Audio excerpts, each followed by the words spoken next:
ವಿಶ್ವಗುರು ಬಸವಣ್ಣನವರ ದೈವನಿರದಲ್ಲಿ ಧ್ಯಾನಿಸುತ್ತಾ ಎಲ್ಲ ಶರಣರನ್ನ ದೈವನಿರದಲ್ಲಿ ಧ್ಯಾನಿಸುತ್ತಾ ತಮ್ಮೆಲ್ಲರಲ್ಲಿಯೂ ನನ್ನ ಅನಂತ ಶರಣು ಶರಣಾರ್ಥಿಗಳನ್ನು ಸಲ್ಲಿಸುತ್ತೇನೆ. ಬಸವಣ್ಣನವರು ಹೀಗೆ ಹೇಳ್ತಾರೆ, ಬಸವಣ್ಣನವರು ಹೀಗೆ ಹೇಳ್ತಾರೆ, ಹಾಡಿರುಡಿ ಎನ್ನೊಡೆಯನ ಹಾಡುವೆ, ಬೇಡಿದುಡೆ ಒಡೆಯನ ಬೇಡುವೆ, ಹಾಡಿದುಡೆ ಎನ್ನ ಒಡೆಯನ ಹಾಡುವೆ, ಬೇಡಿದುಡೆ ಎನ್ನ ಒಡೆಯನ ಬೇಡುವೆ, ಒಡೆಯಂಗೊಡಲ ತೋರಿ ಎನ್ನ ಬಡತನವ ಭಿನ್ನಯಿಸುವೆ, ಒಡೆಯಂಗೊಡಲ ತೋರಿ ಎನ್ನ ಬಡತನವ ಭಿನ್ನಯಿಸುವೆ, ಒಡೆಯ ಮಾದನೆ ಕೂಡಲ ಸಂಗಮ ದೇವರಿಗೆ ಸೆರಗೊಡ್ಡಿ ಬೇಡುವೆ, ದೇವರಿಗೆ ಸೆರಗೊಡ್ಡಿ ಬೇಡುವೆ, ಹಾಡಿದುಡೆ ಎನ್ನ ಒಡೆಯನ ಹಾಡುವೆ, ಬೇಡಿದುಡೆ ಎನ್ನ ಒಡೆಯನ ಬೇಡುವೆ. ಬಸವಣ್ಣ ಯಾರನ್ನ ಉದ್ದೇಶಿಸಿ ಈ ಹಾಡನ್ನ ಹಾಡ್ತಾ ಇದ್ದಾರೆ? ಒಡೆಯ ಮಹಾದಾನಿ ಕೂಡಲ ಸಂಗಮ ದೇವರಿಗೆ ಸೆರಗೊಟ್ಟಿ ಬೇಡುವೆ. ಎಷ್ಟು ಧೈರ್ಯ ಇದ್ದಿರಬೇಕು ಬಸವಣ್ಣನಿಗೆ. ಒಬ್ಬ ರಾಜನ ಆಸ್ಥಾನದೊಳಗಿದ್ದು, ಒಬ್ಬ ರಾಜನಲ್ಲಿ ಮಂತ್ರಿಯಾಗಿದ್ದುಕೊಂಡು ರಾಜನನ್ನ ಬೇಡುವುದಿಲ್ಲ, ರಾಜನನ್ನ ಹಾಡುವುದಿಲ್ಲ. ನಾನು ರಾಜನ ಗುಲಾಮನಲ್ಲ, ನಾನು ಸ್ವತಂತ್ರ, ನಾನು ಸರ್ವ ಸ್ವತಂತ್ರ. ನಾನಷ್ಟೇ ಅಲ್ಲ, ನಮ್ಮ ಎಲ್ಲ ಶರಣರು ಸರ್ವ ಸ್ವತಂತ್ರರು. ಇದು ಬಸವಣ್ಣನವರು ನಿಲುವು. ಅದಕ್ಕೆ ಬಸವಣ್ಣ ಹೇಳ್ತಿದ್ರು, ನಾನು ರಾಜನನ್ನ ಹಾಡುವುದಿಲ್ಲ. ಬಸವಣ್ಣನವರಿಗಿಂತ ಮುಂಚೆ ಯಾರ್ಯಾರ ಕವಿಗಳು ಬಂದು ಹೋಗ್ಯಾರಲ್ಲ, ಯಾರ್ಯಾರ ಹಾಡು ಹೋಗ್ಯಾರಲ್ಲ, ಎಲ್ಲರೂ ರಾಜನನ್ನ ಹಾಡಿದವ್ರೆ, ರಾಜನನ್ನ ಹೊಗಳಿದವ್ರೆ, ರಾಜರಿಗೆ ಮ್ಯಾಲೆ ಎತ್ತಿ ತೋರಿಸಿದವರು. ಆದ್ರೆ ಶರಣರು ಯಾರು ರಾಜನನ್ನ ಹಾಡಿ ಹೊಗಳಿದವರಲ್ಲ, ನರಮನುಷ್ಯನನ್ನ ಹಾಡಿ ಹೊಗಳಿದವರಲ್ಲ. ಹಾಡದ ಅವನನ್ನೇ ಹಾಡಿದ್ದು, ಬೇಡದ ಅವನನ್ನೇ ಬೇಡಿದ್ದು. ಇದು ಶರಣರ ಸ್ವತಂತ್ರತೆಯ ನಿಲುವು. ಹಿಂಗ ಸ್ವತಂತ್ರವಿದ್ದು. ಸ್ವಾತಂತ್ರ್ಯ ಅಂದ್ರೆ ಏನು? ಸ್ವಾತಂತ್ರ್ಯ ಅಂದ್ರೆ ಏನು? ಸ್ವಾತಂತ್ರ್ಯ ಅಂದ್ರ ಮತ್ತೊಬ್ಬರ ನಿರ್ಬಂಧದೊಳಗೆ ಇರಲಾರದ್ದು ಸ್ವಾತಂತ್ರ್ಯ. ಯಾವುದೇ ಮತ್ತೊಬ್ಬರ ಕಟ್ಟಳೆಯೊಳಗೆ ಇರಲಾರದ್ದು ಸ್ವಾತಂತ್ರ್ಯ. ಅಂದ್ರ ನನಗೆ ಮಾತಾಡಕ ಸ್ವಾತಂತ್ರ್ಯ ಇರಬೇಕು, ನನಗೇನ್ ಅನ್ನಿಸ್ತದ ಅದು ಹೇಳಕ್ ಅವಕಾಶ ಇರಬೇಕು, ಅದು ಸ್ವಾತಂತ್ರ್ಯ. ನಾನು ಹೆಂಗ ಬದುಕಬೇಕಲ್ಲತ್ತಿದ ಹಂಗ ಬದುಕಲಕ್ಕ ಅವಕಾಶ ಇರಬೇಕು, ಅದು ಸ್ವಾತಂತ್ರ್ಯ. ನಾನು ಎಲ್ಲರ ಜೊತೆ ಬೆರಿಬೇಕಲ್ಲತ್ತಿದ ಹಂಗ ಬೆರಿಲಕ್ಕ ಅವಕಾಶ ಇರಬೇಕು, ಅದು ಸ್ವಾತಂತ್ರ್ಯ. ನನಗೆ ಇಷ್ಟ ಆದಂತೆ ದೇವರಿಗೆ ಪೂಜಿಸ್ಬೇಕು, ನನಗೆ ಇಷ್ಟ ಆದಂತ ಧರ್ಮದಲ್ಲಿ ಇರಬೇಕು, ಹಂಗ ಬದುಕಬೇಕು, ಅದು ಸ್ವಾತಂತ್ರ್ಯ. ಪ್ರತಿಯೊಬ್ಬರು ಸಮಾಜದಲ್ಲಿರ್ತಕ್ಕಂಥ ಪ್ರತಿಯೊಂದು ಜೀವಿ, ಕಟ್ಟ ಕಡೆಯ ವ್ಯಕ್ತಿ ಕೂಡ ಸ್ವಾಭಿಮಾನದಿಂದ ಬದುಕಲಿಕ್ಕೆ ಅವಕಾಶ ಇರಬೇಕು, ಅದು ಸ್ವಾತಂತ್ರ್ಯ. ದುರ್ದೈವ ಏನು ಅಂದ್ರೆ ಬಹಳ ವರ್ಷಗಳ ಕಾಲ ನಮ್ಗೆ ಆ ಸ್ವಾತಂತ್ರ್ಯ ಇದ್ದಿಲ್ಲ. 12ನೇ ಶತಮಾನಕ್ಕಿಂತ ಮುಂಚೆನೂ ಇದ್ದಿಲ್ಲ. ಆಮೇಲೆ ಸಿಕ್ಕರೂ 20ನೇ ಶತಮಾನದೊಳಗೂ ಆ ಸ್ವಾತಂತ್ರ್ಯ ಇದ್ದಿಲ್ಲ. ಯಾರ್ಯಾರೋ ಆಕ್ರಮಣದಿಂದ ನಮ್ಮ ಭಾರತ ದೇಶ ಸ್ವಾತಂತ್ರ್ಯ ಕಳ್ಕೊಂಡುದ ಅಂತ ಇಲ್ಲಿಯವರೆಗೆ ಸ್ನೇಹಿತರಾಗಿರ್ತಕ್ಕಂಥ ಗುರುನಾಥ್ ರಾಜಗೀರ ಅವರು ಹೇಳಿದ್ರು. ದೇಶ, ಭಾರತ ಆ ಶಬ್ದನೇ ನಮಗೆ ರೋಮಾಂಚನವನ್ನು ಉಂಟು ಮಾಡ್ತಕ್ಕಂಥದ್ದು. ದೇಶಾಭಿಮಾನವು ಕರಿಬೇಕು ಅಂತ ಹೇಳಿದ್ರು, ನಿಜವಾಗ್ಲೂ ಕರಿಬೇಕು, ಚಿಂತೆ ಇಲ್ಲ. ಯಾಕಂದ್ರ ನಮ್ಮ ದೇಶಕ್ಕೆ ಸ್ವಾತಂತ್ರ್ಯ ಸಿಕ್ಕಿ 75 ವರ್ಷ ಆಯ್ತು. ಅಮೃತ ಮಹೋತ್ಸವವನ್ನ ಇವತ್ತು ನಾವು ಆಚರಣೆ ಮಾಡಿದ್ವಿ. ನಮ್ಮ ದೇಶಕ್ಕೆ ಸ್ವಾತಂತ್ರ್ಯ ಸಿಕ್ಕಿ 75 ವರ್ಷಗಳಾದವು. ಇವತ್ತು ನಾವು ಅಮೃತ ಮಹೋತ್ಸವವನ್ನು ಆಚರಣೆ ಮಾಡಿದ್ದೆವು. ಹಾಗಾದ್ರೆ 75 ವರ್ಷಕ್ಕಿಂತ ಮುಂಚೆ ಏನಿದ್ದೆವು, ಏನಾಗಿತ್ತು? ನಾವು ನಿರ್ಬಂಧನೆಗಳಿಗೆ ಒಳಗಾಗಿದ್ದೇವೆ, ನಿರ್ಬಂಧನೆ ಕಟ್ಟಳೆಗಳಿಗೆ ಒಳಗಾಗಿದ್ದೇವೆ. ನಾವು ಹೆಂಗ ಬದುಕಬೇಕಂತೇವು ಹಂಗ ಬದುಕಲಕ್ಕ ಅವಕಾಶ ಇದ್ದಿದ್ದಿಲ್ಲ. ಹಾಗ ಬದುಕಲಕ್ಕ ಅವಕಾಶ ದೊರಕಿಸಿಕೊಟ್ಟಿದ್ದು 15ನೇ ಆಗಸ್ಟ್ 1947. ಅದಕ್ಕಿಂತ ಮುಂಚೆ ಅವಕಾಶಗಳಿದ್ದಿಲ್ಲ. ಅದು ಯಾರಿಗೆ ಅವಕಾಶ ಇದ್ದಿಲ್ಲ, ಇಡೀ ಜಗತ್ತಿಗೆ ಯಾರು ಜ್ಞಾನ ಪಟ್ಟಾರ ಅವರಿಗೆ ಅವಕಾಶ ಇತ್ತು. ಗೊತ್ತಿರಲಿ, ನಾವು ಭಾರತದ ಜನ ಇಡೀ ಜಗತ್ತಿಗೆ ಜ್ಞಾನದ ಬೆಳಕನ್ನ ಕೊಟ್ಟರು. ಎಂತೆಂಥ ತತ್ವಗಳು ನಮ್ಮ ಭಾರತ ದೇಶದೊಳಗೆ ಹುಟ್ಟ್ಯಾವ. ಹಿಂದೂ ಅಂತಕ್ಕಂಥ ಒಂದು ಧರ್ಮ ಪದ್ಧತಿ ಹುಟ್ಕೊಂಡು ಬಂತು. ಬೌದ್ಧ ಧರ್ಮ ಇಲ್ಲಿ ಹುಟ್ಕೊಂಡು ಬೆಳೀತು. ಜೈನ ಧರ್ಮ ಇಲ್ಲಿ ಹುಟ್ಕೊಂಡು ಬೆಳೀತು. ಸಿಖ್ ಧರ್ಮ ಇಲ್ಲಿ ಹುಟ್ಕೊಂಡು ಬೆಳೀತು. ಎಲ್ಲಕ್ಕಿಂತ ಮುಖ್ಯವಾಗಿ ಬಸವ ಧರ್ಮ ಅಂತಕ್ಕಂಥ ಒಂದು ಪದ್ಧತಿನೇ ನಮ್ಮಲ್ಲಿ ಬೆಳ್ಕೊಂಡು ಬಂತು. ಹೀಗೆ ಜಗತ್ತಿಗೆಲ್ಲ ಜ್ಞಾನವನ್ನ ಹಂಚಿಕೊಟ್ಟಿರ್ತಕ್ಕಂಥ ದೇಶ ನಾವು 300 ವರ್ಷಗಳ ಕಾಲ ಮತ್ತೊಬ್ಬ ನಿಬಂಧನೆಗಳ ಒಳಗೆ ಸಿಕ್ಕಾಕೊಳ್ಳುವಂತ ಪರಿಸ್ಥಿತಿ ಬಂದಿತ್ತು. ಎಂಥ ದೇಶ ಇತ್ತು ನಮ್ಮದು. ಕವಿಗಳು ಹೇಳ್ತಾರ, ಸುಜಲಾಂ ಸುಫಲಾಂ ಮದಯಜ ಶೀತಲ ಸಸ್ಯ ಶ್ಯಾಮಲ ಮಾತರ. ಇಲ್ಲಿರ್ತಕ್ಕಂಥ ನೀರು ಪವಿತ್ರ, ಸುಜಲ. ಇಲ್ಲಿರ್ತಕ್ಕಂಥ ವನ ತರುಗಳು ಫಲಗಳು ಎಲ್ಲವೂ ಪವಿತ್ರ. ಇಲ್ಲಿರ್ತಕ್ಕಂಥ ನೆಲ ಪವಿತ್ರ. ಇಲ್ಲಿರ್ತಕ್ಕಂಥ ಜನ ಅವರ ಭಾವ ಎಲ್ಲವೂ ಪವಿತ್ರ. ಅದು ಇಷ್ಟು ಪವಿತ್ರವಾಗಿರ್ತಕ್ಕಂಥ ದೇಶದೊಳಗ ನಾವು ಹೆಂಗ ಬದುಕಬೇಕನ್ನೋ ಅವಕಾಶ ಇದ್ದಿಲ್ಲದ. ಅದು ಎಂಥ ದುರ್ದೈವ. ಅದು ಹಲವಾರು ಹೋರಾಟಗಳಿಂದ ಇಲ್ಲಿವರೆಗೆ ಅವ್ರು ಹೇಳಿದ್ರು ಹೆಂಗೆ ಹೋರಾಟಗಳಾದವು. ಕಿತ್ತೂರು ರಾಣಿ ಚೆನ್ನಮ್ಮನ ಹೋರಾಟದಿಂದ ಹಿಡ್ಕೊಂಡು 1857ರ ಸ್ವಾತಂತ್ರ್ಯ ಹೋರಾಟ ಹಿಡ್ಕೊಂಡು ಎಲ್ಲೆಲ್ಲಿ ಹೆಂಗೆ ಹೋರಾಟ ಮಾಡಿಕೊಂಡು ನಮಗೆ ಸ್ವಾತಂತ್ರ್ಯ ಸಿಕ್ಕ್ಯದ ಅಂತ ಬಾಳಿ ಹೇಳಿದ್ರು. ಈಗ ನಾವು ಮುಕ್ತವಾಗಿ ಕುಂತು ಮಾತಾಡುವ ಅವಕಾಶ ಸಿಕ್ಕ್ಯದ. ಆದ್ರೆ ಒಂದು ಮಾತು, ನಿಜವಾಗ್ಲೂ ನಮಗೆ ಸ್ವಾತಂತ್ರ್ಯ ಸಿಕ್ಕ್ಯದ ಒಮ್ಮೆ ವಿಚಾರ ಮಾಡಿ. ಖರೆ ನಮ್ಗೆ ಸ್ವಾತಂತ್ರ್ಯ ಸಿಕ್ಕ್ಯದೇನು? ಸ್ವಾತಂತ್ರ್ಯ ಅಂದ್ರೆ ಏನು? ಈಗ ಅಂದಿದ್ದೇವಲ್ಲ, ನಿಬಂಧನೆಗಳು ಇಲ್ಲದ್ದು ಅಂತ. ಖರೇನೆ ಹಂಗೆ ಸ್ವಾತಂತ್ರ್ಯ ಸಿಕ್ಕ್ಯದ. ಇವತ್ತಿಗೂ ಸಮಾಜದ ಕಟ್ಟ ಕಡೆಯ ವ್ಯಕ್ತಿ ಅವನಿಗೆ ಇಷ್ಟ ಬಂದಂಗೆ ಬದುಕಕ್ಕೆ ಅವಕಾಶ ಆದ ಏನು? ಅವಕಾಶ ಆದ ಏನು? ಇವತ್ತಿಗೂ ಗಂಡು ಹೆಣ್ಣು ಸಮಾನದಿಂದ ಬದುಕುತ್ತಿದ್ದೇವೇನು ನಾವು? ಅವಕಾಶ ಆದ ಏನು? ಇವತ್ತಿಗೂ ನಮ್ಮ ಎಲ್ಲ ಭಾವನೆಗಳು ಹೊರಗೆ ಹಾಕ್ಲಕ್ಕ ಅವಕಾಶ ಆದ ಏನು? ವಾಕ್ ಸ್ವಾತಂತ್ರ್ಯ ಆದ ಏನು? ಸ್ವಾತಂತ್ರ್ಯ ಸಿಕ್ಕಿದ ಸಂವಿಧಾನದೊಳಗೆ ಎಲ್ಲ ಹಕ್ಕುಗಳನ್ನು ಕೊಟ್ಟಾರ. ಆ ಎಲ್ಲ ಹಕ್ಕುಗಳು ನಿಜವಾಗ್ಲೂ ನಮಗೆ ಸಿಕ್ಕೇನೇನು?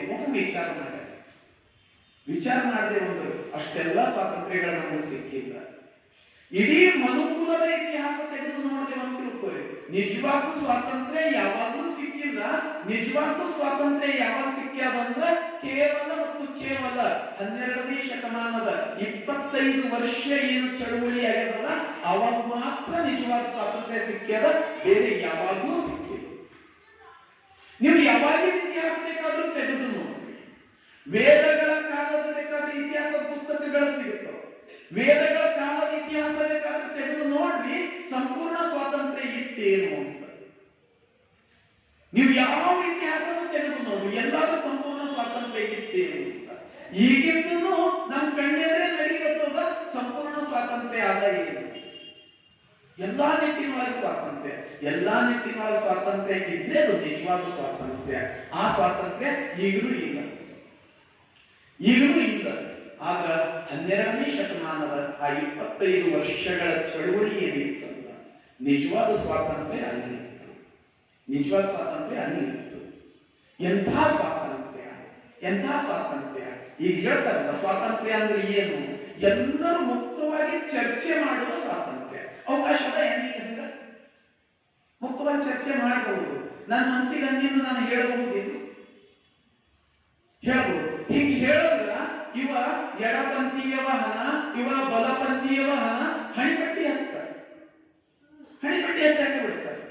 ಎಲ್ಲಾ ಮುಕ್ತವಾದ ಸ್ವಾತಂತ್ರ್ಯ 12ನೇ ಶತಮಾನದೊಳಗೆ. ವಿಚಾರ ಮಾಡೋಣ, ನಾವೀಗ 15 ದಿವಸದಿಂದ ಶರಣರ ಬಗ್ಗೆ ಮಾತಾಡ್ತಾ ಹೋಗ್ತೀವಿ.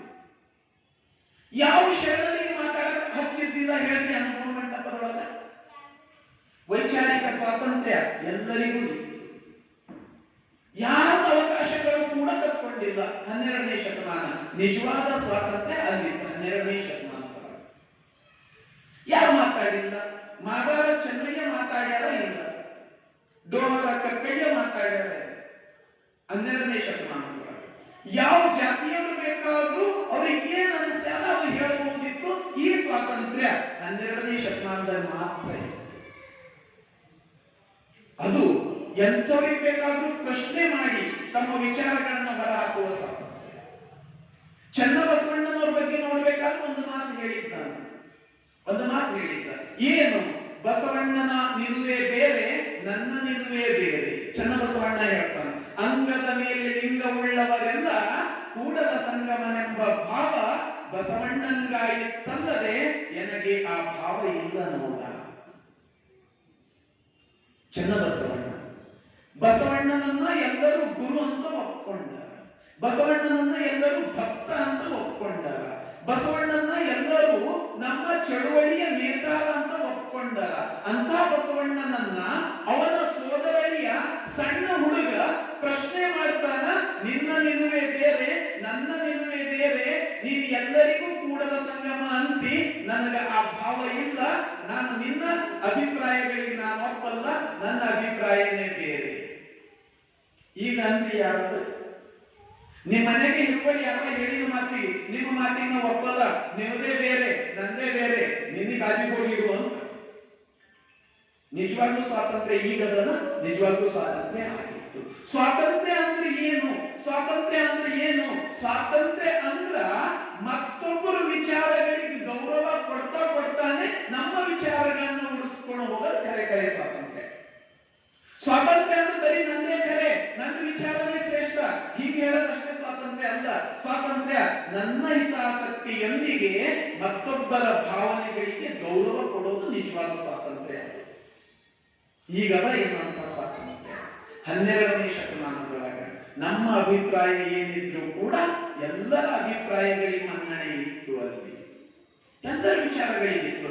ಸಾಮಾನ್ಯ ಶರಣನೊಬ್ಬ ಅಂತಾನು, ಸಾಮಾನ್ಯ ಶರಣ ಮಹಾಮನಿಯ ಮಾಡಿ ಕೆಟ್ಟ ಬಸವಣ್ಣ, ಕುಳಿತು ಉಂಡು ಕೆಟ್ಟ ಪ್ರಭುದೇವ, ಹಂಗಿದ್ದಿರ್ಬೇಕಿಲ್ಲ. ಅನುಭವ ಮಂಟಪದೊಳಗಿದ್ದು ಅನುಭವ ಮಂಟಪದ ಪೀಠಾಧ್ಯಕ್ಷರಿಗೆ, ಶೂನ್ಯ ಪೀಠದ ಅಧ್ಯಕ್ಷರಿಗೆ ನೀನು ಕುಳಿತು ಉಂಡು ಕೆಟ್ಟೆ ಪ್ರಭುದೇವ ಅಂತ ಹೇಳ್ತಾನ ಒಬ್ಬ ಸಾಮಾನ್ಯ ಶರಣ ಅಂದ್ರೆ ಅಭಿವ್ಯಕ್ತಿ ಸ್ವಾತಂತ್ರ್ಯ ಹೆಂಗಿತ್ತು ಆಗ? ಹೆಂಗಿತ್ತು? ಎಲ್ಲರಿಗೂ ತಮ್ಮ ವಿಚಾರಗಳನ್ನ ಅವರು ಹಾಕ್ತಾರೆ. ಯಾರನ್ನ ಬೇಕಾದ್ರೂ ವಿಮರ್ಶೆ ಮಾಡುವ ಹಕ್ಕು ಆವಾಗಿತ್ತು. ಅದು ನಿಜವಾದ ಸ್ವಾತಂತ್ರ್ಯ. ಶರಣರಿಗೆ ಮಾತ್ರ ಅಂತ ಸ್ವಾತಂತ್ರ್ಯ ಇತ್ತು. ಅವರು ಶರಣರು ರಾಜನನ್ನ ಒಪ್ಕೊಂಡಿಲ್ಲ, ರಾಜ ಶ್ರೇಷ್ಠ ಅಂತ ಅಂದಿಲ್ಲ, ರಾಜಪ್ರಭುತ್ವ ಒಪ್ಕೊಂಡಿಲ್ಲ, ಮತ್ತ ತಮ್ಮೊಳಗಿರ್ತಕ್ಕಂಥ ಶರಣರಿಗೂ ಒಪ್ಕೊಂಡಿಲ್ಲ. ಅವರಲ್ಲಿ ಏನಾದ್ರೂ ತಪ್ಪಿದ್ರು ತಿದ್ದಿ ತೋರಿಸ್ತಕ್ಕಂತಹ ಒಂದು ಸ್ವಾತಂತ್ರ್ಯ 12ನೇ ಶತಮಾನದ ಶಾಲೆಯಲ್ಲಿ. ಇದು ಕರೆ ಸ್ವಾತಂತ್ರ್ಯ. ಇದಕ್ಕೆ ನಾವು ವೈಚಾರಿಕ ಸ್ವಾತಂತ್ರ್ಯ ಅಂತ ಕರೀತೀವಿ. ವಿಚಾರ ಮಾಡೋ ಸ್ವಾತಂತ್ರ್ಯ, ಎಲ್ಲರೂ ತಮ್ಮ ವಿಚಾರಗಳನ್ನ ಅಭಿವ್ಯಕ್ತಪಡಿಸ್ತಕ್ಕಂಥದ್ದು. ಇದು 12ನೇ ಶತಮಾನದಲ್ಲಿ ಮಾತ್ರ ಇಂತಹ ಸ್ವಾತಂತ್ರ್ಯ ಇತ್ತು. ಮತ್ತು ಸಮಾಜದ ಈಗ ಹೇಳ್ತಾರೆ ಕಟ್ಟ ಕಡೆಯ ವ್ಯಕ್ತಿ ಕೂಡ ಸ್ವಾಭಿಮಾನದಿಂದ ಬದುಕಬೇಕು, ಎಲ್ಲರಿಗೂ ಮುಕ್ತ ಅವಕಾಶಗಳಿರಬೇಕು. ಈಗ ಸ್ವಾತಂತ್ರ್ಯ ಸಿಕ್ಕ 75 ವರ್ಷ ಆಗ್ಯದಲ್ಲ, ಹಂಗದ ಏನು ಸ್ವಾತಂತ್ರ್ಯ? ಒಂದು ವಿಚಾರ ಮಾಡಿ, ಎಲ್ಲರನ್ನು ನಾವು ಒಂದು ಕಡೆ ತಗೋತೇವೇನು? ಎಲ್ಲರೂ ಒಂದೇ ಅಂತ ಅಂತೇವೇನು? ಅವರ ಅಭಿಪ್ರಾಯಗಳು ಭಿನ್ನಾಭಿಪ್ರಾಯಗಳಿಗೆ ಹೊರತುಪಡಿಸಿ ಕೂಡ ಒಂದು ನಡ್ಕೊಂಡದ, ಅದು ನಮಗೆಲ್ಲ ಸಾಧ್ಯನೇ ಇಲ್ಲ. 12ನೇ ಶತಮಾನದಲ್ಲಿ ಎಲ್ಲರೂ ಜಾತಿ ವರ್ಗ ವರ್ಣರಹಿತ ಸಮಾಜ ನಿರ್ಮಾಣ ಆಗಿತ್ತು ಆ 25 ವರ್ಷದಲ್ಲಿ. ಯಾರೇ ಬಂದಾರಲ್ಲ ಇವನಾರವ ಅಂತ ಯಾರಿಗೂ ಅಂತಿದ್ರು. ಚಂದ ಹೇಳ್ತಿದ್ರು, ಇವನಾರವನೆಂದೆನಿಸದಿರಯ್ಯ, ಇವನಮ್ಮವನೆಂದೆನಿಸಯ್ಯ. ಬರೀ ನಮ್ಮವಲ್ಲ, ಕೂಡಲ ಸಂಗಮ ದೇವ ನಿಮ್ಮ ಮಹಾಮನೆಯ ಮಗನೆಂದೆನಿಸಯ್ಯ. ರೀತಿ ಅಂತ ಉದಾತ್ತ ನೀವು ಪ್ರತಿಯೊಬ್ಬರು ನಮ್ಮವರು ಅನ್ನೋದ ಇಲ್ಲ. ಇದೇ ಖರೆ ಖರೆ ಸ್ವಾತಂತ್ರ್ಯ. ಎಲ್ಲರಿಗೂ ಬದುಕತಕ್ಕಂಥದ್ದು, ಎಲ್ಲರೂ ಒಂದೇ ಸಮಾನರು ಅಂತಕ್ಕಂಥ ಭಾವ. ಇದು 12ನೇ ಶತಮಾನದಲ್ಲಿ ಮಾತ್ರ ಸಾಧ್ಯ ಆಗಿದೆ. ಜಾತಿಯ ಲೆಕ್ಕದಿಂದ ಯಾರಿಗೂ ದೂರಿಕ್ಕಿಲ್ಲ. ಅವ್ರು ಹೇಳ್ತಿದ್ರು, ಹುಟ್ಟಿನಿಂದ ಜಾತಿ ಅಲ್ಲ, ಕಾಸಿ ಕಮ್ಮಾರನಾದ ಬೀಸಿ ಮಡಿವಾಳನಾದ. ಅವರವರ ಕಾಯಕದಿಂದ ಅವರಿಗೆ ಹೆಸರು ಪಟ್ಟಾರೆ ಹೊರತಾಗಿ ಮತ್ತು ಅದಕ್ಕೂ ಜಾತಿ ಅಂತ ಬೇರ್ಪಡಿಸಿದ್ರು. ಕೇವಲ ಕಾಯಕಕ್ಕೆ ಹೆಸರು ಅಷ್ಟೇ. ಅವ್ರು ಹೇಳ್ತಿದ್ರು, ಜಾತಿ ಅಲ್ಲ, ನೆಲನೊಂದೇ ಹೊರಗೇರಿ ಶಿವಾಲಯಕ್ಕೆ, ಜಲವೊಂದೇ ಶೌಚ ಆಚಮನಕ್ಕೆ. ಎಲ್ಲಿ ಈ ಒಂದು ದೇವಾಲಯ ಶಿವಾಲಯ ಮಾಡಿದ್ರು, ಗುಡಿ ಕಟ್ಟಿದ್ರು, ಎಲ್ಲಿ ಮಾಡಿದ್ರು? ನೆಲದ ಮೇಲೆ. ಹೊಲಗೇರಿ ಅದ, ಅದೇ ನೆಲದ ಮೇಲೆ ಅದ. ಏನು ಹೊಲಗೇರಿ ಪ್ರತ್ಯೇಕ ಪೃಥ್ವಿ ಅದೇನು ಭೂಮಿ ಬೇರೆ ಅದ ಏನು? ಅಥವಾ ಗುಡಿ ಅದ, ಪವಿತ್ರ ಅದ, ಇದ್ರ ಕಡೆ ಸಪರೇಟ್ ಒಂದು ಭೂಮಿ, ಬೇರೆ ಒಂದು ಗೋಲಾಕಾರ ಅದ ಏನು? ನೆಲ ಒಂದೇ. ಯಾವುದಕ್ಕ? ಶಿವಾಲಯಕ್ಕೂ ಕೂಡ ಅದೇ ನೆಲ, ಹೊಲಗೇರಿಗೂ ಕೂಡ ಅದೇ ನೆಲ. ನೆಲ ಒಂದೇ ಶಿವಾಲಯಕ್ಕೆ ಮತ್ತು ಹೊಲಗೇರಿಗೆ. ಜಲ ಒಂದೇ ಶೌಚಕ್ಕೂ ಆಚಮನಕ್ಕೂ, ಎರಡಕ್ಕೂ ಒಂದೇ ನೀರು. ನಾವು ಪವಿತ್ರವಾದ ಕಾರ್ಯಕ್ಕೆ ಬಳಸ್ತೀವಿ, ಭೂಮಿಯಿಂದ ಬಂದಿರತಕ್ಕಂಥ ನೀರನ್ನೇ ಬಳಸ್ತೀವಿ. ಏನು ಆಕಾಶದಿಂದ ಉದುರಿನ ನೀರು ಬಳಸ್ತೀವಿ.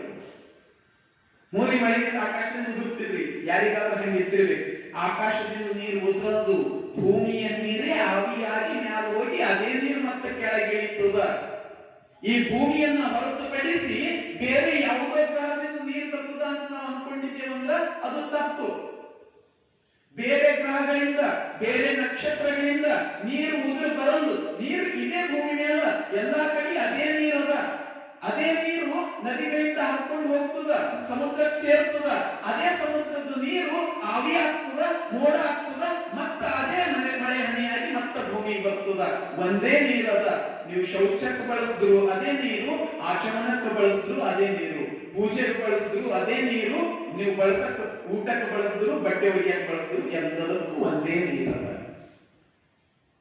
ಅಂದಮೇಲೆ ಎಲ್ಲಿಂದ ಜಾತಿ? ಎಲ್ಲಿಂದ ಜಾತಿ? ಅದಕ್ಕೆ ಎಲ್ಲರೂ ಒಂದೇ ಅಂತ ಹೇಳಿ ಸಮಾಜದ ಕಟ್ಟ ಕಡೆಯ ವ್ಯಕ್ತಿಯನ್ನ ಕೂಡ ಮುಖ್ಯವಾಹಿನಿಗೆ ತಗೊಂಡು ಬಂದ್ರಲ್ಲ ಶರಣರು. ಅದು ನಿಜವಾದ ಸ್ವಾತಂತ್ರ್ಯ. ಸ್ವಾತಂತ್ರ್ಯ ಅನ್ನೋ ಪರಿಕಲ್ಪನೆ 12ನೇ ಶತಮಾನದಾಗೆ ಕೊಟ್ಟಾರ ಶರಣರು. ಅದು ನಿಜವಾದ ಸ್ವಾತಂತ್ರ್ಯ. ಮಹಾತ್ಮ ಗಾಂಧೀಜಿಯವರು ಒಂದು ಮಾತು ಹೇಳಿದರು. ಮಹಾತ್ಮ ಗಾಂಧೀಜಿಯವರು ಹಿಂಗ್ ಹೇಳ್ತಾರೆ ಒಂದು ಮಾತು, ಯಾವತ್ತು ಒಬ್ಬ ಹೆಣ್ಣು ಮಗಳು ನಡು ರಾತ್ರಿಯಲ್ಲಿ ಧೈರ್ಯದಿಂದ ಓಡಾಡ್ತಾಳ ಅವತ್ತು ಖರೆ ಖರೆ ಸ್ವಾತಂತ್ರ್ಯ ಬಂದದಂತ ನಾನು ತಿಳ್ಕೊತಾ. ಮಹಾತ್ಮ ಗಾಂಧೀಜಿ ಹೇಳಿ ಮಾತು ನಾನು ಹೇಳ್ತಾ ಇಲ್ಲ. ಯಾವತ್ತೊಬ್ಬಕಿ ಹೆಣ್ಮಗಳು ನಡು ರಾತ್ರಿ ಸ್ವತಂತ್ರವಾಗಿ ಅನ್ಸಲಾರ್ದೆ ಓಡಾಡ್ತಾಳಲ್ಲ ಅವತ್ತು ಖರೆ ಖರೆ ಸ್ವಾತಂತ್ರ್ಯ ಬಂದಂಗ. ಹೀಗ ನಾ ಈಗ ಹೇಳಿನಲ್ಲ, ಬಹಳ ಮಂದಿ ತಲೆಗೆ ಬಂದಿರ್ಬೇಕು, ನಡು ರಾತ್ರಿ ಎದ್ದು ಓಡಾಡ್ಲಕ್ಕ ಅಕ್ಕಿಗೆ ಅಂಗಡಿ ಜರೂರಿ ಅದ. ಬಹಳ ಮಂದಿ ತಲೆಗೆ ಬರ್ತದೆ. ಗಂಡಸ ಮಕ್ಕಳು ತಲೆಗೆ ಬರ್ತದ, ಹೆಣ್ಮಕ್ಳು ತಲೆಗೆ ಬರ್ತದೆ. ನಡು ರಾತ್ರಿ ಅಕ್ಕಿ ಯಾಕೆ ಓಡಾಡಬೇಕು? ಗಂಡಸ ಮಗ ಅಂದ್ರೆ ಓಡಾಡ್ಬೋದು. ನೋಡಿ ಇಲ್ಲೇ ಏನಾಯ್ತಂದ್ರೆ ಸ್ವಾತಂತ್ರ್ಯ ನಾವು ಅರ್ಧ ಕಸ್ಕೊಂಡೇವೆ. ನಮ್ ತಲೆಗೆ ನಾವು ಸ್ವಾತಂತ್ರ್ಯ ಕಸ್ಕೊಂಡಕ್ಕೆ ಶುರು ಮಾಡಿದೀವಿ. ಈಗ ಹೆಣ್ಮಕ್ಳು ಹಂಗೆ ಓಡಾಡ್ಬೇಕು, ಹಗ್ಲ ಓಡಾಡ್ಬೇಕು. ಇವರು ಹೆಂಗ ಗಂಡಗಿರಿ ತಿರುಗಿನಾಗ ತಿರುಗಾಡ್ತಾರೆ. ಯಾರಾದ್ರೂ ಒಬ್ಬ ಗಣಸ ಮನುಷ್ಯಾಗ ಕೆಣಕ್ತಿರು ಅಂತ ತಿಳ್ಕೋರಿ. ಯಾರೋ ಒಬ್ಬ ಗಣಸ ಮನುಷ್ಯಾಗ ಜಗಳ ನಿಂತು ಕೆಣಕ್ತಿರು. ನಾ ಏನು ಬಳಿ ಇಟ್ಕೊಂಡು ಕುಂತಿನೋ ಕಾಣತ್ತಿದ ಅಂದ್ರೆ, ಬಳಿ ಇಟ್ಕೊಂಬವ್ರು ಅಂದ್ರ ಹೇಡಿಗಳು, ಅಂಜುಗುರುಕರು, ಮನೆಗಿರೋರು. ಗಣಸರ ತಲೆಗೂ ಹಂಗೆ ಅದ. ನಾ ಏನು ಬಳಿ ಇಟ್ಕೊಂಡು ಕುಂತಿದ. ಹೆಣ್ಮಕ್ಳ ತಲೆಗೂ ಹಂಗೆ ಅದ. ಹಂಗ ತಿರುಗಾಡಕ್ ನಾ ಏನು ಗಂಡ ಬೀರಿ ಇದ್ದ.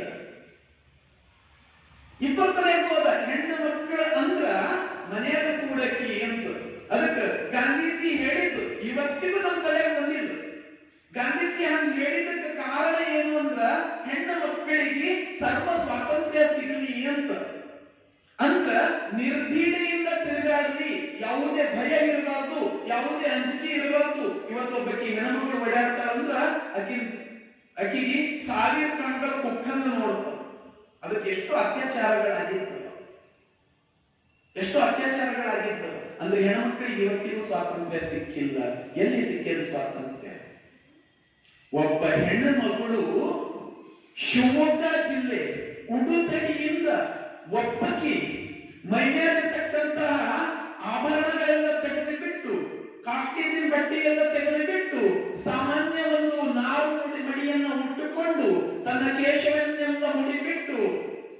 ನಿರ್ಭೀಡಿಯಿಂದ ನಡ್ಕೊಂಡು ಕಾಡಿನೊಳಗೆ ಸುತ್ತಾಡಿ ಊರೊಳಗೆಲ್ಲ ಸುತ್ತಾಡಿ ಕಲ್ಯಾಣತನ ಬರ್ತಾಳಲ್ಲ, ಅದು ನಿಜವಾದ ಸ್ವಾತಂತ್ರ್ಯ. ಎಲ್ಲರ ಹೇಳಿಕೆ ಆ ಸ್ವಾತಂತ್ರ್ಯ. ಈಗ ಸ್ವಾತಂತ್ರ್ಯ 12ನೇ ಶತಮಾನದಾಗಿದ್ದ ಸ್ವಾತಂತ್ರ್ಯ ಏನು ಈಗ? ಹೆಣ್ಣು ಮಕ್ಕಳಿಗೆ ನಿಜವಾದ ಸ್ವಾತಂತ್ರ್ಯ ಸಿಕ್ಕಿದ್ದು 12ನೇ ಶತಮಾನದೊಳಗೆ. ಈಗೂ ಆ ಸ್ವಾತಂತ್ರ್ಯ ಇಲ್ಲ. ಅದನ್ನ ದೊರಕಿಸ್ಕೊಟ್ಟವರು ಬಸವಣ್ಣನವರು. ಬಸವಣ್ಣ ಮನೆ ಬಿಟ್ಟು ಹೋಗ್ಯಾರಲ್ಲ, ನಾವೆಲ್ಲ ಕಥೆದ ಕೇಳ್ತಾನೆ ಇರ್ತೇವೆ. ಬಸವಣ್ಣ 8ನೇ ವಯಸ್ಸದವರಿದ್ದಾಗೆ ಮನೆ ಬಿಟ್ಟು ಹೋಗ್ಯಾರ, ಕೂಡಲ ಸಂಗಮಕ್ಕೆ ಹೋಗ್ಯಾರ, ಜ್ಞಾನ ಪಡ್ಕೊಂಡಾರ, ಕಲ್ಯಾಣಕ್ಕೆ ಬಂದಾರ. ಯಾಕೆ ಮನೆ ಬಿಟ್ಟು ಹೋಗ್ಯಾರ ಹೇಳ್ತಾರೆ ಬಹಳ ಜನ. ಉಪನಯನ ಸಂಸ್ಕಾರ ಮಾಡಬೇಕಾಗಿದ್ದವರಿಗೆ ಅದನ್ನ ತಿರಸ್ಕಾರ ಮಾಡಿ ಈ ವ್ಯವಸ್ಥೆ ಬೇಡ ಅಂತ ಹೇಳಿ ಕಲ್ಯಾಣಕ್ಕೆ ಬಂದ ಅವರು ತಮ್ಮ ಊರನ್ನ ಬಿಟ್ಟು ಕೂಡಲ ಸಂಗಮಕ್ಕೆ ಬಂದಾರ ಅಂತ. ಉಪನಯನ ಸಂಸ್ಕಾರ ತಿರಸ್ಕಾರ ಮಾಡಿ ಬಂದಿಲ್ಲ. ಉಪನಯನ ಸಂಸ್ಕಾರ ತಿರಸ್ಕಾರ ಮಾಡಿ ಬಂದಿಲ್ಲ. ಉಪನಯನ ಸಂಸ್ಕಾರ ಮಾಡ್ತಿರೋದು ಮಾಡ್ರಿ, ನಾ ಬೇಡ ಅನ್ನಲ್ಲ. ಆದ್ರೆ ನನಕ ದೊಡ್ಡಕ್ಕೆ ಅಕ್ಕ ಅಲ್ಲ, ಫಸ್ಟ್ ಅಕ್ಕಿಗೆ ಮಾಡ್ರಿ, ಆಮೇಲೆ ನನ್ನ ಮಾಡ್ರಿ. ಫಸ್ಟ್ ಅಕ್ಕಗೆ ಮಾಡ್ರಿ, ಅಕ್ಕ ನನಗೆ ಮಾಡಲ್ಲ ಮನೆಯೊಳಗ. ಫಸ್ಟ್ ಅಕ್ಕಗೆ ಉಪನಯನ ಸಂಸ್ಕಾರ ಮಾಡ್ರಿ, ಅದ್ರ ಬಾದ್ ನನಗೆ ಮಾಡ್ರಿ. ಅಕ್ಕಗೆ ಹೆಣ್ಣು ಮಾಡಕ್ ಬರ್ತದ? ಅಕ್ಕಿ ಹೆಣ್ಮಗಳ, ಹೆಣ್ಮಗಳಂದ್ರೆ ಶೂದ್ರ ಇದ್ದಂಗ. ಹೆಣ್ಣು ಮಕ್ಕಳಿಗೆ ಸಮಾನತೆ ಕೊಡಲಾರದ ಪದ್ಧತಿ ಈ ಧರ್ಮ ನನಗೆ ಬ್ಯಾಡ ಅಂತ ಬಿಟ್ಟಿ ಬಸವಣ್ಣನವರು ಬರ್ತಾರ. ಹೆಣ್ಣು ಮಕ್ಕಳಿಗೆ ಸಣ್ಣವರಿದ್ದಾಗಿನಿಂದನೇ ಹೆಣ್ಣು ಮಕ್ಕಳಿಗೂ ಸಮಾನತೆ ಬೇಕು ಅನ್ನೋ ಮನಸ್ಥಿತಿ ಬಸವಣ್ಣವ್ರದಿತ್ತು. ಅದು ನಿಜವಾದ ಸ್ವಾತಂತ್ರ್ಯ, ಅದು ಕರೆ ಸ್ವಾತಂತ್ರ್ಯ. ಈಗೆಲ್ಲ ಅದ ಹೇಳಿದಂತ ಸ್ವಾತಂತ್ರ್ಯ. ಅದಕ್ಕೆ ಅನುಭವ ಮಂಟಪದೊಳಗೆ ಚರ್ಚೆಗಳಾಗ್ತಾವ, ತಿಕ್ಕಾಟಗಳಾಗ್ತಾವ. ಹೆಣ್ಣು ಕೆಳಗ, ಗಂಡು ಮ್ಯಾಲ, ಇದು ಒಪ್ತೀರಿ ಒಪ್ಪಲ್ರಿ. ಹಲವಾರು ಶರಣರು ಹೇಳ್ತಾರೆ ಹೆಣ್ಮಕ್ಳು ಹೆಂಗ ಗಂಡು ಮಕ್ಕಳು ಬರಬರಾಗ್ಲಿಕ್ಕೆ ಸಾಧ್ಯ ಅಲ್ಲರಿ. ಆಗ ಶರಣರು ಹೇಳ್ತಾರೆ ಹೆಣ್ಣಿಂಗೂ ಗಂಡಿಗೂ ಯಾವ ಭೇದ ಅದ? ಮೊಲೆ ಮುಡಿ ಬಂದಿದ್ದಡೆ ಹೆಣ್ಣೆಂಬರು, ಗಡ್ಡ ಮೀಸೆ ಬಂದಿದ್ದಡೆ ಗಂಡೆಂಬರು. ಒಳಗೆ ಸುಳಿವ ಆತ್ಮ ಅದು ಗಂಡದನ ಹೆಣ್ಣದ? ಒಳಗೆ ಸುಳಿವ ಆತ್ಮ ಅದು ಗಂಡು ಅಲ್ಲ, ಅದು ಹೆಣ್ಣು ಅಲ್ಲ. ಆತ್ಮಕ್ಕೆ ಗಂಡು ಹೆಣ್ಣು ಅನ್ನೋ ಭೇದ ಇಲ್ಲ. ವಿಚಾರಗಳಿಗೆ ಗಂಡು ಹೆಣ್ಣು ಅನ್ನೋ ಭೇದ ಇಲ್ಲ. ಗಂಡು ವಿಚಾರ ಮಾಡೋದಕ್ಕೆ ಎಷ್ಟು ಸಮರ್ಥ ಅನ್ನ ಹೆಣ್ಣು ಕೂಡ ವಿಚಾರ ಮಾಡೋದಕ್ಕೆ ಅಷ್ಟು ಸಮರ್ಥ ಹಳನಿಲ್ಲ. ವೈಚಾರಿಕ ಭಿನ್ನತೆ ಇಲ್ಲವೇ ಇಲ್ಲ. ಗಂಡು ಮತ್ತು ಹೆಣ್ಣು ಇಬ್ರು ಸಮಾನರು. ಇದು 12ನೇ ಶತಮಾನದ ಚಳುವಳಿ. ಇದು ಈಗಲೂ ಅವಕಾಶ ಇಲ್ಲ. ನೋಡ್ರಿ ಎಂತ ಅವಕಾಶ ಇತ್ತು ಆಗ. ಹೆಣ್ಣು ಮಕ್ಕಳಿಗೆ ಎಷ್ಟು ಸ್ಥಾನ ಇತ್ತು ಅಂದ್ರ ಗಂಡಂದರಿಗೆ ಬುದ್ಧಿ ಹೇಳ್ತಕ್ಕಂತ ಅವಕಾಶ ಕೂಡ ಹೆಣ್ಣು ಮಕ್ಕಳಿಗೆ ಶರಣರು ಒದಗಿಸಿಕೊಟ್ಟಿರು. ಬಸವಣ್ಣ ಕಲ್ಯಾಣದ ಕ್ರಾಂತಿ ಆದ ನಂತರ, ನಾವು ನಿಲಾಮಿಕ ತಾಯಿ ನೋಡ್ಬೇಕಾದ್ರೆ ನೋಡಿ, ಕಲ್ಯಾಣದ ಕ್ರಾಂತಿ ಆದ ನಂತರ ಬಸವಣ್ಣ ಕಲ್ಯಾಣವನ್ನ ಬಿಟ್ಟು ಕೂಡಲ ಸಂಗಮಕ್ಕೂ ಹೋಗಿ ಮತ್ತೆ ಅಲ್ಲಿ ಹೋದ ನಂತರ ನೆನಪಿಗೆ ಬರ್ತದೆ, ಅಯ್ಯೋ ನಾನು ನನ್ನ ಹೆಂಡತಿಗೆ ಹೇಳಲಾರದೆ ಬಂದಿನಲ್ಲ. ಆಪ್ತ ಕಾರ್ಯದರ್ಶಿ ಹಡಪದ ಅಪ್ಪಣ್ಣನವರಿಗೆ ಹೇಳಿ ಹೋಗಿ ನನ್ನ ಹೆಂಡತಿಯನ್ನ ಕರ್ಕೊಂಡು ಬಾ. ನೀಲಾಂಬಿಕಾ ತಾಯಿ ಹತ್ರ ಬಂದು ಬಸವಣ್ಣನವ್ರ ವಿಚಾರ ಹೇಳಿದಾಗ ನೀಲಾಂಬಿಕಾ ಎಷ್ಟು ಚಂದ ಹೇಳ್ತಾಳೆ. ಅಲ್ಲಿರುವ ಸಂಗಯ್ಯ ಇಲ್ಲಿಲ್ಲದೆ ನೋಡಿ ಎಂತಹ ಮಾತು ಅಪ್ಪಣ್ಣ. ಕೂಡಲ ಸಂಗಮದಾಗ ಮಾತ್ರ ಸಂಗಮನಾಥ ಅದನ್ನ ಏನು, ಯಾಕೆ ಕಲ್ಯಾಣದಾಗಿಲ್ಲ. ಅಲ್ಲಿರುವ ಸಂಗಯ್ಯ ಇಲ್ಲಿಲ್ಲವೇ? ಎಲ್ಲಾ ಕಡೆ ಅದನ್ನ ಆತ ಅಂತ ಹೇಳಿ ಇಲ್ಲಿವರೆಗೆ 25 ವರ್ಷ ವಾದಗಳು ಮಾಡಿ, ತರ್ಕಗಳು ಮಾಡಿ, ವಚನಗಳು ಬರೆದು ಸಮಾಜ ಕರ್ಪಿಸಿ ಬಿಟ್ಟಿರಿ. ಈಗ ಕೊನೆಯಲ್ಲಿ ಆ ಬುದ್ಧಿ ಎಲ್ಲೋಯ್ತು? ಕೂಡಲ ಸಂಗಮನನ್ನ ಹುಡುಕಕ್ಕ ಕೂಡಲ ಸಂಗಮಕ್ಕೆ ಹೋಗಿರಿ ಅಲ್ಲ, ಯಾಕೆ ಇಲ್ಲಿ ಇಲ್ಲ ಏನು ಅವ? ಹಿಂಗ ಪ್ರಶ್ನೆ ಮಾಡ್ತಾಳಂದ್ರೆ ಹೆಣ್ಣಿನ ನಿಲುವು ಎಷ್ಟು ಎತ್ತರ ಇತ್ತು. ಮುಂದೆ ನೋಡ್ತೇವೆ ನಾವು ಒಬ್ಬ ಸಾಮಾನ್ಯ ಹೆಣ್ಣು ಮಕ್ಕಳ ಮಸಣಮ್ಮ ಅಂತ ಹೇಳಿ ನಾವು ಮತ್ತೆ ಚರ್ಚೆ ಮಾಡೋದು ನೋಡ್ತೇವೆ. ಗಜೇಶ ಮಸಣಯ್ಯಗಳ ಬಗ್ಗೆ ನೋಡ್ಬೇಕಾದ್ರೆ ನೋಡ್ತೇವೆ. ಗಜೇಶ ಮಸಣಯ್ಯಗ ಒಂದು ಸರ್ತಿ ಸಂಸಾರದ ವಿರಕ್ತಿ ಹುಟ್ಟುದಂತ. ಈ ಸಂಸಾರ ತ್ಯಾಜ್ಯ ಅದ, ಸಂಸಾರದಾಗಿದ್ರೆ ನನಗೆ ಸಾಧನೆ ಮಾಡಕ್ ಆಗಲ್ಲ, ಕಾಡಿಗೆ ಹೋಗಿ ತಪಸ್ಸು ಮಾಡಕ್ ಅಂತ ಹೇಳಿ ಹೋಗಿ ಕಾಡಿನಾಗ ತಪಸ್ಸು ಮಾಡ್ತಾನಂತ. ಆ ಹೆಂಡತಿ ಹೋಗಿ ಕೇಳ್ತಾಳ, ನೀನು ಸಂಸಾರವನ್ನ ಬಿಟ್ಟು ಇಲ್ಲಿಗೆ ಯಾಕೆ ಬಂದಿದಿ? ನಾನು ಸಾಧನೆ ಮಾಡಕ್ ಬಂದೀನಿ, ನಾನು ದೇವರನ್ನ ಒಲಿಸ್ಕೊಳ್ಳಕ್ ಬಂದೀನಿ, ನಾನು ಲಿಂಗವನ್ನು ಒಲಿಸ್ಕೊಳ್ಳಕ್ ಬಂದೀನಿ. ಮಸಳನ್ನ ಹೇಳ್ತಾಳ ಗಂಡನಿಗೆ, ಹೆಣ್ಣ ಬಿಟ್ಟು ಲಿಂಗವನ್ನು ಒಲಿಸಬೇಕೆಂಬರು ಹೆಣ್ಣಿಂಗೆಯೂ ಲಿಂಗಕ್ಕೆಯೂ ವಿರುದ್ಧವೇ. ಎಂಥ ಎಂಥ ಹೆಣ್ಣನ್ನ ಬಿಟ್ಟು ನೀನು ದೇವರನ್ನು ಒಲಿಸ್ಕೋಬೇಕಂತಿದ್ದಲ್ಲ, ಹಂಗಂದ್ರ ದೇವರಿಗೆ ಮತ್ತು ಹೆಣ್ಣಿಗೆ ಏನು ವಿರುದ್ಧ ಅದ ಪ್ರಶ್ನೆ ಮಾಡಿ ಆತನನ್ನ ಸರಿದಾರಿಗೆ ತಗೊಂಡು ಬಂದು ಮತ್ತೆ ಚರ್ಚೆಯೊಳಗೆ ತೊಡಗಿಸ್ತಾಳಲ್ಲ, ಹೆಣ್ಣಿನ ಅನುಭವದ ಎತ್ತರ ಎಷ್ಟದ. ಈಗ ಹಂಗ ಕೇಳ್ತೇವೆ ನಾವು, ಬಹಳ ಶಾಣೆ ಐತಿ ತಗೋರಿ ಸುಮ್ ಕೂಡು ಅಂತೆ. ಸಹಜ, ನಾನು ನೀವು ಎಲ್ಲರೂ ಹಿಂಗೆ ಅಂತೆ ಅವಕಾಶ.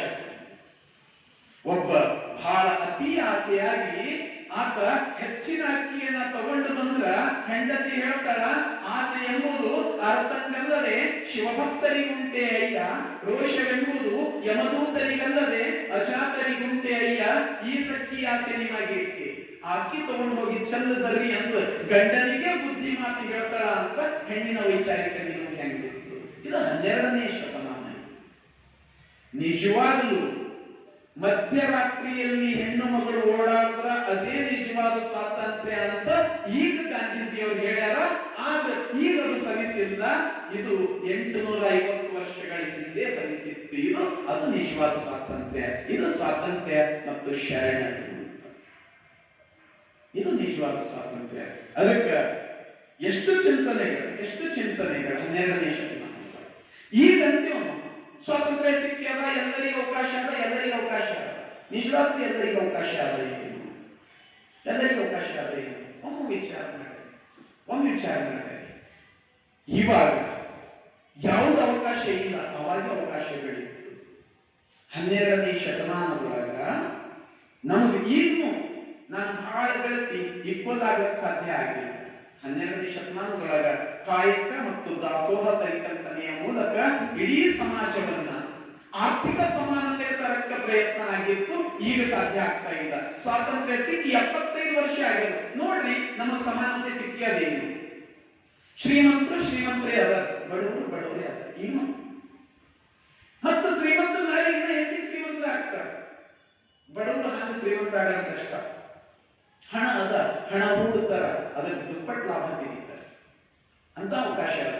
12ನೇ ಶತಮಾನದೊಳಗೆ ಎಷ್ಟು ಚಂದ ಶ್ರೀಮಂತಿಕೆಗಿಂತ ಬಡತನನೇ ಚಂದು. ಎಷ್ಟು ಚಂದ ಹೇಳ್ತಿರು ಶರಣರು, ಮನೆ ನೋಡ ಬಡವರು, ಮನ ನೋಡ ಘನ ಸಂಪನ್ನರು.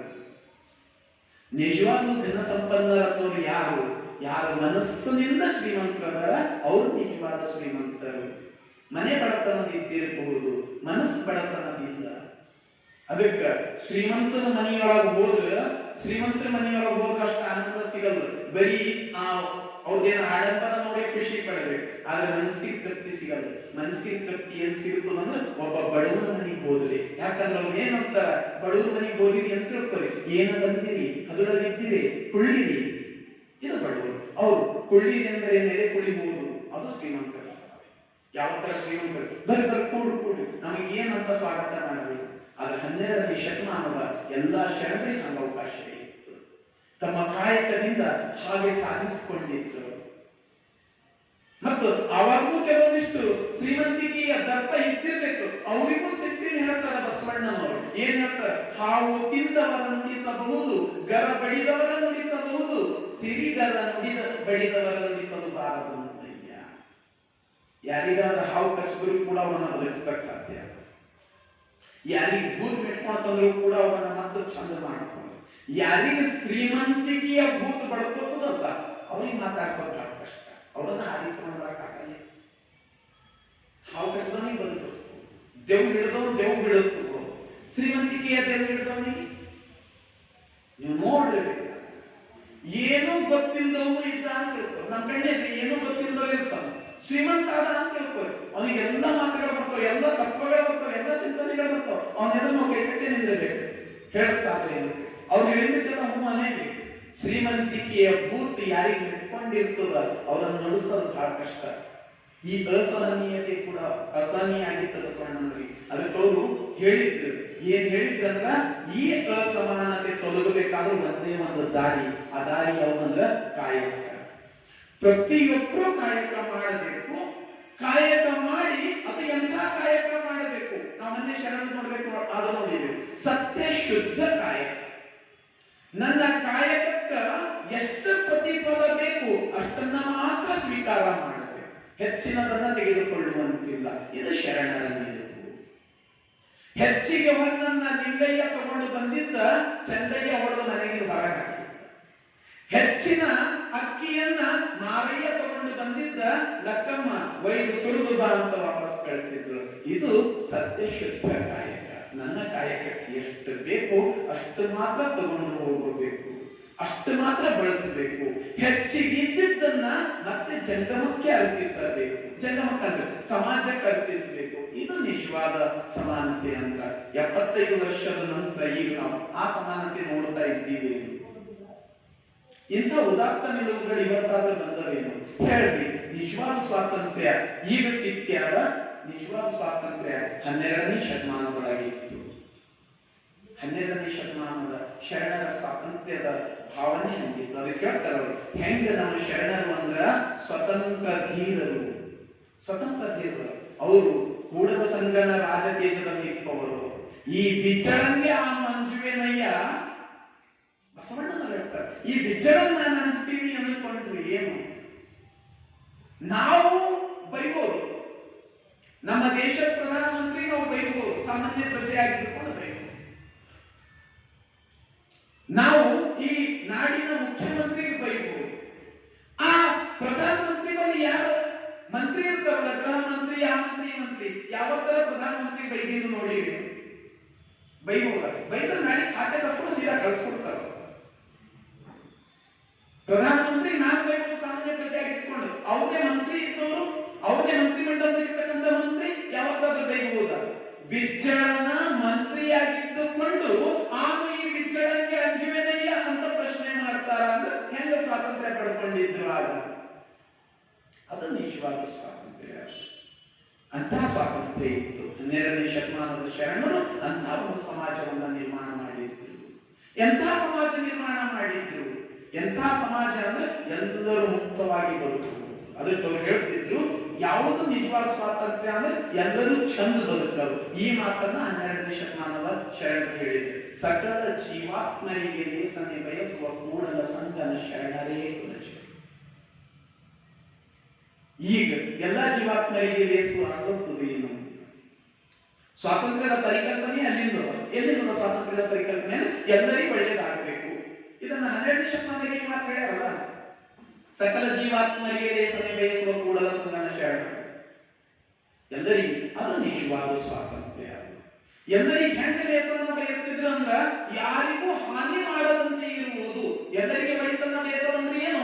ಯಾರಿಗೂ ಹಾನಿ ಆಗ್ಬಿಡ್ಬಾರ್ದು, ಯಾರಿಗೂ ದೈಹಿಕವಾಗಿ ಹಾನಿ ಮಾಡಬಾರದು, ಯಾರಿಗೂ ಮಾನಸಿಕವಾಗಿ ಹಾನಿ ಮಾಡಬಾರದು, ಮತ್ತೊಬ್ಬರಿಗೆ ಹಾನಿ ಆಗಲಾರ್ದಂಗ ನಾನು ಚಂದ ಬದುಕಬೇಕು. ಇದು ನಿಜವಾದ ಸ್ವಾತಂತ್ರ್ಯ. ನಾನು ಮೊದಲಿಗೆ ಒಂದು ಮಾತು ಹೇಳಿದ್ದ, ನನಗ ಧಕ್ಕೆ ಆಗಲಾರ್ದಂಗ ಮತ್ತೊಬ್ಬರಿಗೂ ಧಕ್ಕೆ ಆಗಲಾರ್ದಂಗ ಬದುಕೋದು ಸ್ವಾತಂತ್ರ್ಯ. ನಾವು ಬಹಳ ಸರ್ತಿ ಸ್ವಾತಂತ್ರ್ಯ ಅಂದ್ರೆ ಹೀಗೆ ತಿಳ್ಕೊಂಡಿದ್ದೇವೆ. ಸ್ವಾತಂತ್ರ್ಯ ಅಂದ್ರೆ ನನಗೆ ಸ್ವಾತಂತ್ರ್ಯ ಸಿಕ್ಕದ ಏನು ಬೇಕದು ಅಂತೀವಿ. ಏನು ಬೇಕದು ಅನ್ನೋದು ಸ್ವಾತಂತ್ರ್ಯ ಅಲ್ಲ.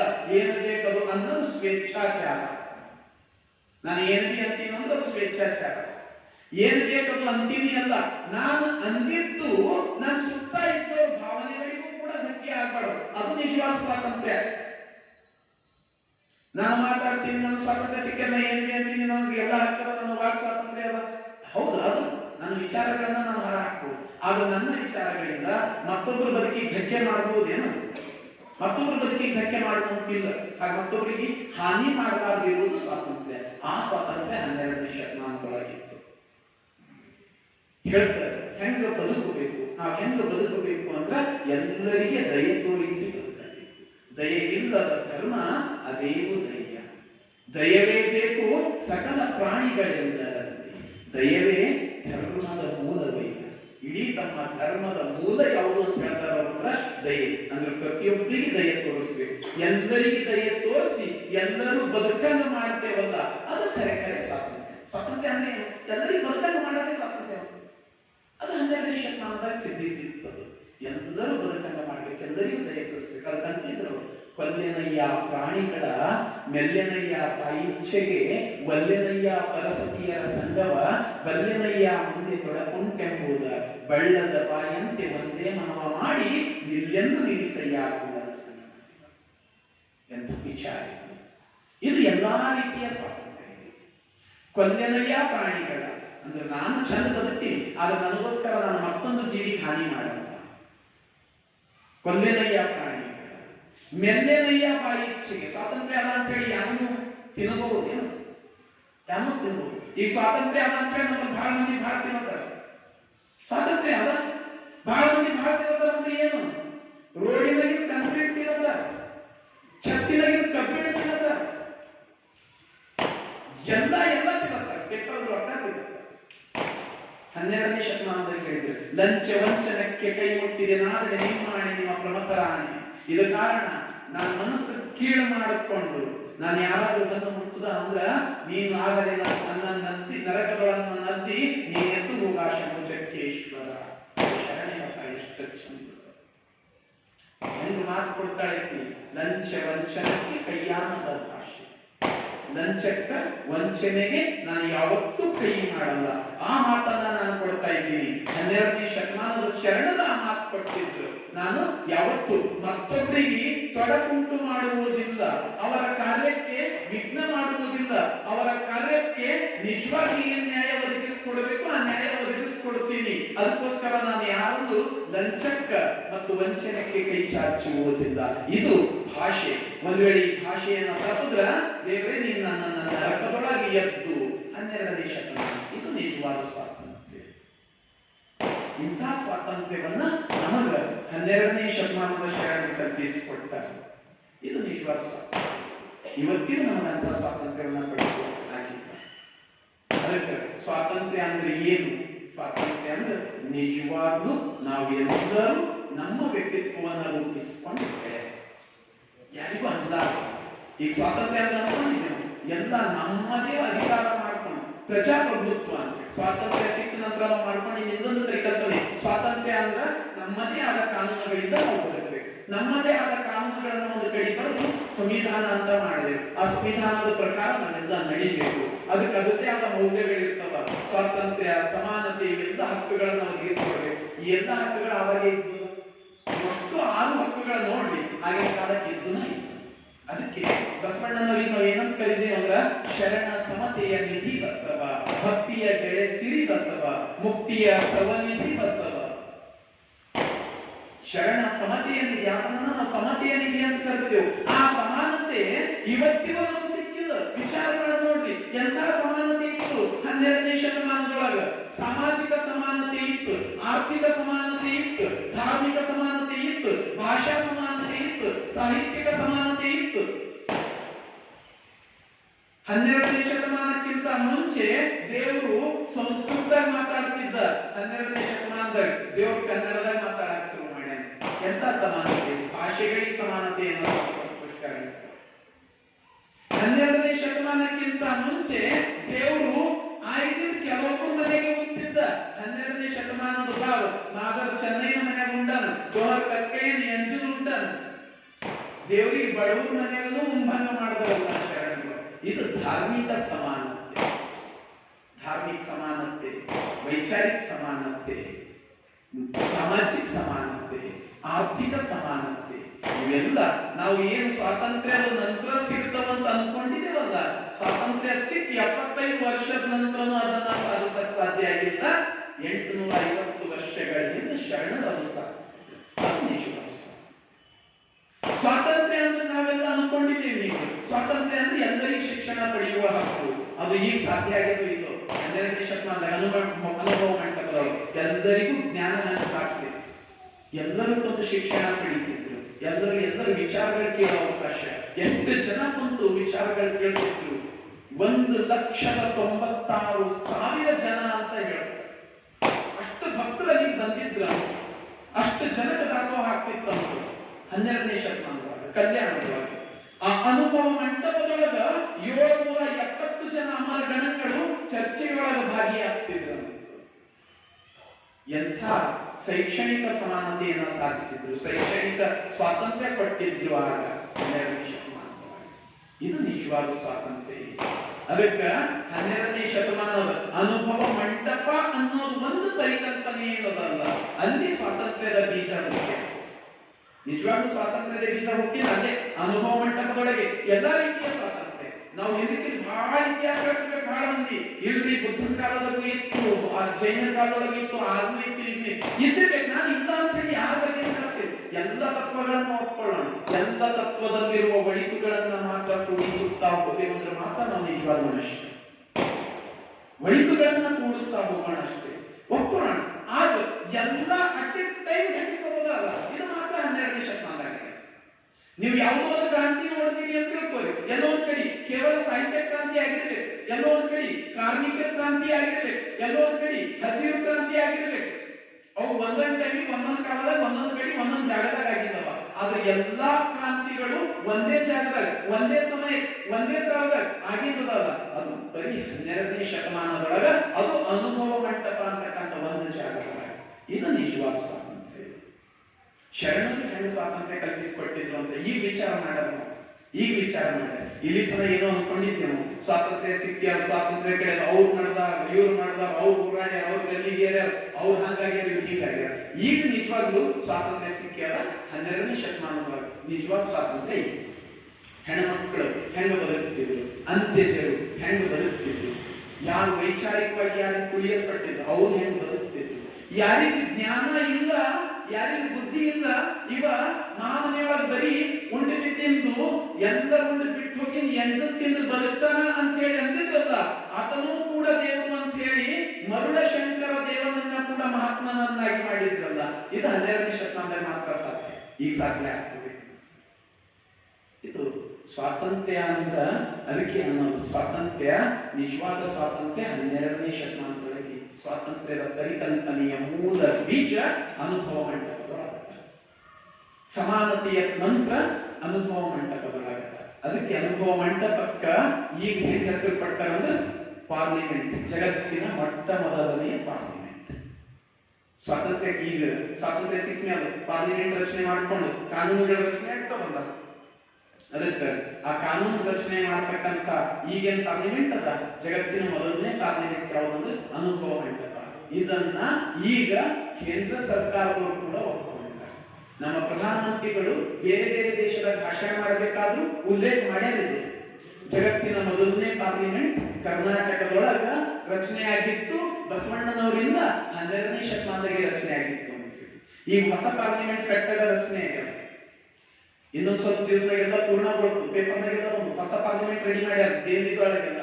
ಅದಕ್ಕೆ ಕೇಂದ್ರ ಸರ್ಕಾರದವರು ಧಾರವಾಡ ಯೂನಿವರ್ಸಿಟಿ ಒಂದು ಪತ್ರ ಬರ್ದಾರಂತೆ. ಮೊನ್ನೆ ಬಂದಿತ್ತು, ನಾನು ಪೇಪರ್ನಾಗ ನೋಡಿದ, ಸರ್ ಜೊತೆ ಚರ್ಚೆ ಮಾಡಿದ್ ನಾನು. ಕೇಂದ್ರ ಸರ್ಕಾರದವರು ಧಾರವಾಡ ಯೂನಿವರ್ಸಿಟಿಗೆ ಒಂದು ಪತ್ರ ಬರ್ದಾರಂತ.